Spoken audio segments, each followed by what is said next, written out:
Hello? I'm still here. Okay.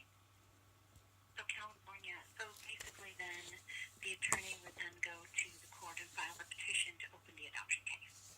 Correct. And from what Michaela has told me, she has an attorney in California, so some of these questions should be going to the attorney, especially the ones that you just asked about the revocation, and especially because she feels that it's fraud. Those are attorney questions. It is fraud. So,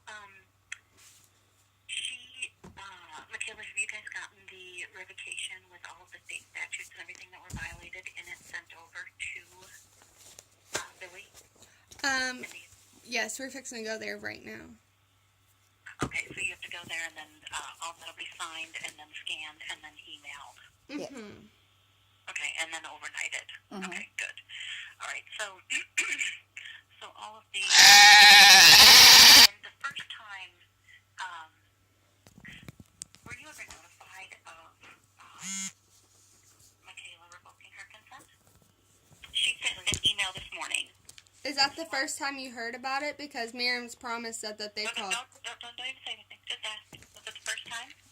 Okay, I feel like I'm on trial here. No, I'm just asking this question because it shows this morning, I have not spoken with Miriam's promise. Right. This morning at 5:50 when I came into the office, I received an email, or got the email overnight. I opened it this morning before 6 o'clock, and that's the first time that I've seen where Michaela has stated she is revoking. Okay. At that time, I sent it to my supervisor so that she was aware of it. Now, I cannot speak for my supervisor if she knew ahead of time or not. Because my supervisor is Cherie Stewart. Okay, because we talked to Leonora Hicks yesterday as well, and she gave her name. So that's how we actually got your name. Right, and because I just started here not too long ago, and I am taking the adoption cases, independent and private adoptions, as well as the court jurisdiction-only cases. So that's why she gave me your name. Okay. So my point is that we called yesterday and talked to Lenore, and you didn't know anything about it. And then Miriam's promise, the agency who's also taking money in this transaction, also never contacted you. And Michaela has contacted them how many times, Michaela, since Tuesday of last week? Many, various times. Yeah, can you count them up there in your journal? Let me just get it out. Would you say more than 10? Yes, way more than 10. And then yesterday, they actually made a trip into the adoption agency, and the adoption agency told them conveniently that they didn't keep any of the paperwork that they had Michaela and notarized.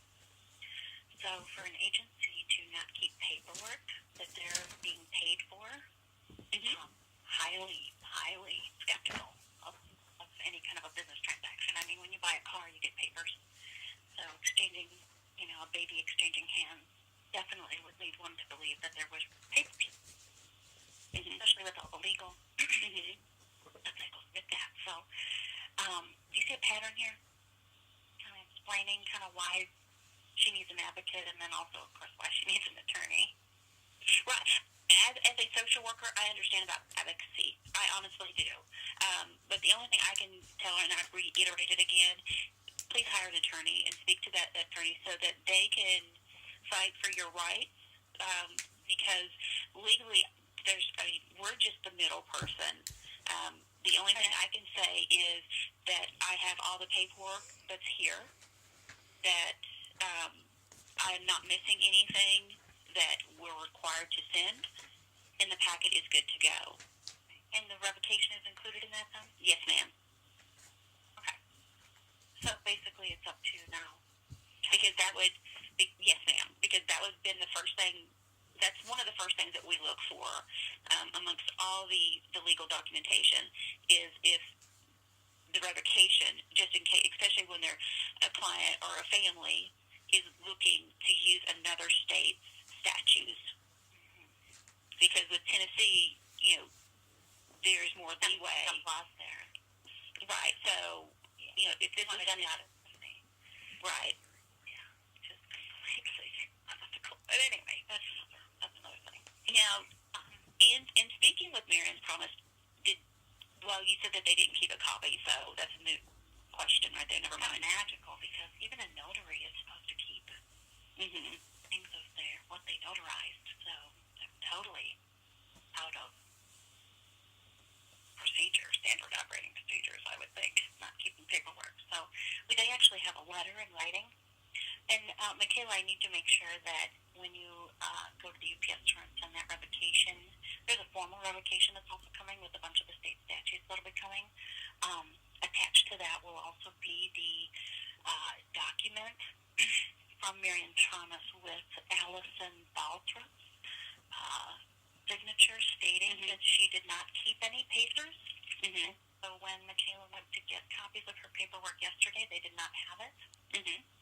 So that'll be included with the revocation as well. Okay. So it's pretty sad. She's still have her baby. But okay, so the next steps then are we obviously need to have the attorney contact you, which we'll do. And the next thing then that you're going to do, I take it you're sending this paperwork out today then to California? Yes, ma'am. Michaela, did you have a question? No, I didn't. Okay. So go ahead and get down to the store there and make sure you get all those the revocation letters printed along with the documentation of Allison's statement that she didn't keep copies of everything along with her driver's license. Send that all with your revocation. Make sure that goes to California and all the list, basically everybody on the list that we have. So, and also to what I told Michaela and her mother earlier is we do what is called a transmittal, and that is letting the receiving state know we're sending this paperwork. But in that, I will let them know that Michaela has sent us an email and that she's revoking this adoption, and actually give them the attorney's name and phone number. So that, I mean, and she has you already. Yes, ma'am.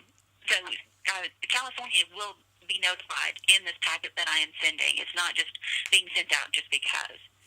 They will be notified, and we actually, I keep a copy just because it helps me later on if a question comes up for me to pull it up and go, okay, on this day, this is what I did. Right. So then when can the Pats that have the baby actually leave the state? When California gives them approval. But they're still there. Right. Perfect. And Miriam Promise is actually legally responsible for the whereabouts of the baby right now. No, ma'am. Michaela, I think is. Oh. My understanding, wait a minute. Don't quote me on anything yet, because this is an independent adoption, that she is still financially responsible. However, she did sign a power of attorney, so they would have her. But they cannot leave the state until California gives them the okay. So when she asked to see her baby, basically can say, no, you can't see the baby, right? That's an attorney's question. I'm sorry.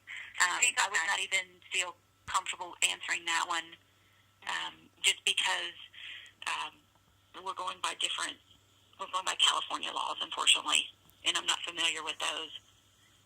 And I don't even know what type of conversation they had when this came about on visitation, or if she could see the baby before they left or anything like that. So I'm not comfortable. Yeah, they took the baby out of the hospital before she was even out of the hospital. They were gone. Okay. A baby in rain. Yeah, so definitely that is an attorney question. Can I revoke that? The power of attorney. That's an attorney question. And I know that's not the answer that you want to hear. But with everything else you signed, because that's allowing them to seek medical attention if something should happen, or if she got sick. But let me see if I can pull up some of this other stuff. Do you guys have the letter right there that talks about the statutes? We do. I think it's in the, I also have it in the email that we dug up last night that lists the whole piece of the code. I think it was like statute 8700 to, let me find it in my email here.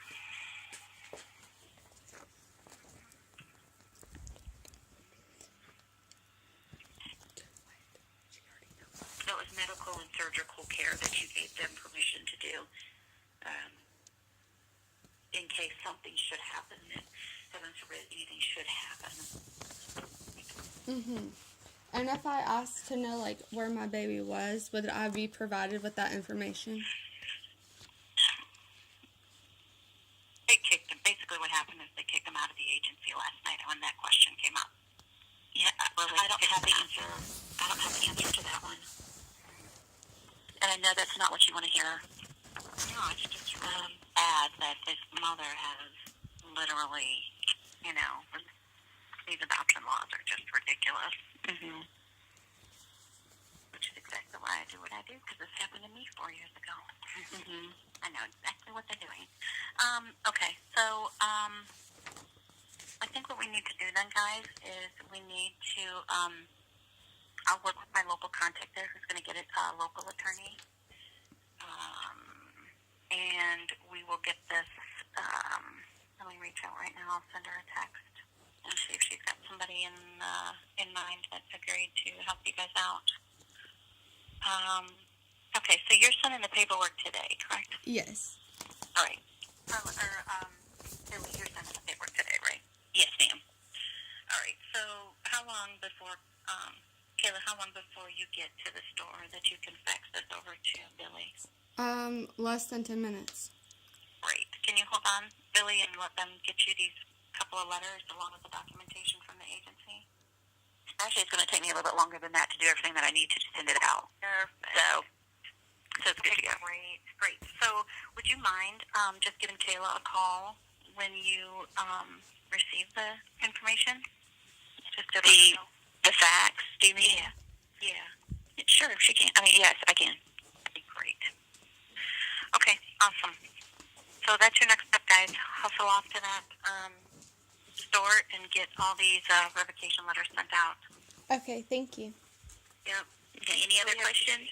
No, I think we got our answers. Okay, thank you. Thank you. Thank you. Bye-bye. Bye-bye.